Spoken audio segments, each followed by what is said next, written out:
You've no doubt heard of the fireside chats of World War II with Winston Churchill. Well, this is going to be more like Read Along with Kenny by the computer. So here we go. 3 interactive elements of reading. At its most basic, teaching reading in the content areas is helping learners make connections between what they already know and new information presented in the text. As students make those connections, they create meaning. They comprehend what they are reading.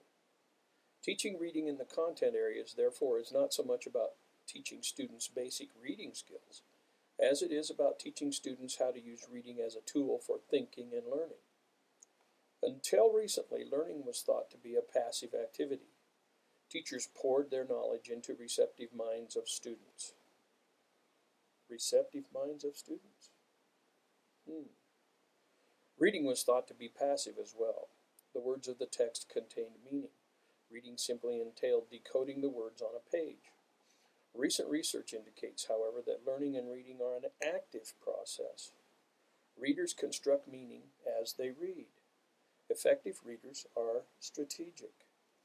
They make predictions, organize information, and interact with the text. They evaluate the ideas they are reading about in light of what they already know. They monitor their comprehension and know when and how to modify their reading behavior when they have problems understanding what they read. 3 elements working interactively determining the meaning of a reader constructs from a text. Did that make sense? 3 elements working interactively determine the meaning of a reader constructs from a text. Well, let's read on and see if it does. They are the reader and what she brings to the situation, the learning climate or the environment which reading occurs, and the text features. So there are the 3 elements working interactively: reader, climate, and text features. To fully understand how these 3 elements affect the reading process, a short summary of the findings from cognitive science is helpful. Research from cognitive science identifies 5 premises that are basic to reading or to the teaching of content area reading skills. Number 1, the meaning of the text is not contained in the words on the page. Now, think about that. Instead, the reader constructs meaning by making what she thinks is a logical, sensible connection between the new information she reads and what she already knows about the topics. Researchers believe that what we know is stored in knowledge frameworks called schemata. Learners draw on these schemata to make inferences and predictions, organize and reflect on new information, and elaborate on it. When learners are confronted with new information, they try to make sense of it by seeing how it fits with what they already know. In other words, they try to match this new information with the existing schema. That would be the singular of schemata, for those of you who are into new vocabulary, so that it can be understood. And if you check in your McCrell book on teaching and reading in the content area, this is the first section. And there's a paragraph there to talk about filling in the words. And I think you'll remember that we did that together as a group. So this is a refresher course. Closely related to the schema theory is the role prior knowledge plays in learning. According to Vaca and Vaca, the single most important variable in learning with text is a reader's prior knowledge. Let me just say that again, just in case. The single most important variable in learning with text, that would be your textbooks, is a reader's prior knowledge. Interesting concept. Research by Anthony and Raphael and common sense tells us that the more a reader brings to the text in terms of knowledge and skills, the more he will learn and remember what he reads. Number 3 is how well a reader comprehends the text is also dependent on metacognition. Ooh, big word. His ability to think about and control his thinking process before, during, and after reading. Students who have learned metacognitive skills can plan and monitor their comprehension, adapting and modifying their reading accordingly.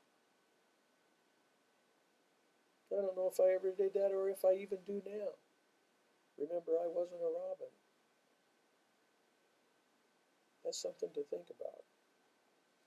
Students who have learned those skills can plan and monitor their comprehension, adapting and modifying their reading accordingly. Ineffective readers are often unaware that there is anything they should be doing while reading, except moving their eyes across the page. I may be guilty. They have never been taught that they should think about what they're reading, create mental pictures, and ask questions. Do I understand this? What do I need to do to fix things if I don't understand? Do I get the author's point? How does it fit with what I already know? What do I think the author will discuss next?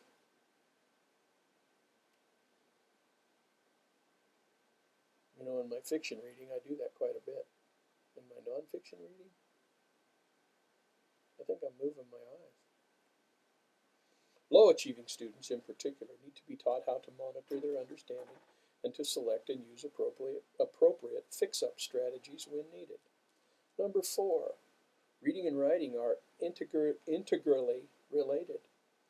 Laflamme asserts that reading and writing are two analogous and complementary processes because both involve generating ideas, organizing them in a logical manner, drafting them a number of times until they make sense, and then revising them as needed. The connection between reading and writing is also evident in research,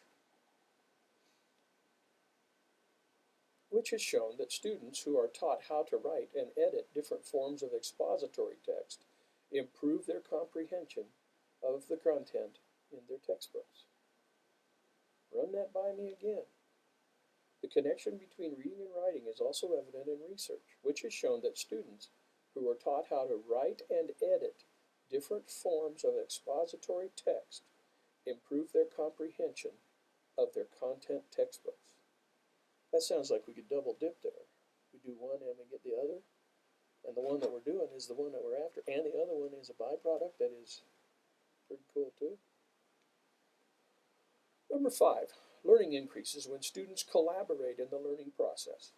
Quite simply, learning is an interactive process. Students learn by interacting with others in the classroom. When they feel free to generate questions and to discuss their ideas freely with the teacher and one another, dialogue can spark new ideas. Moreover, the process of verbalizing one's understanding of an idea or concept deepens understanding and also offers listeners an opportunity to compare their thinking to what is said. Finally, as students have opportunities to instruct one another, they assume more responsibility for their own learning and for that of their fellow students. These premises have implications not only for the learner, but also for the content area teacher, you, who wants to plan instruction that helps students improve reading comprehension and learning. Specifically, teachers can focus their planning around the interaction of these key elements. Number 1, the reader. What the reader brings to the learning experience. Number 2, the climate, the learning context or environment. Number 3, the text features, the characteristics of the written text. Embedded within these elements are features that affect which strategies may be most effective for a particular reader at a different time during the learning process. Therefore, this book, the book that we studied, ta-da,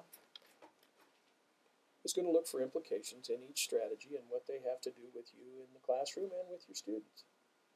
So now we're off on a continuing adventure. What do you think?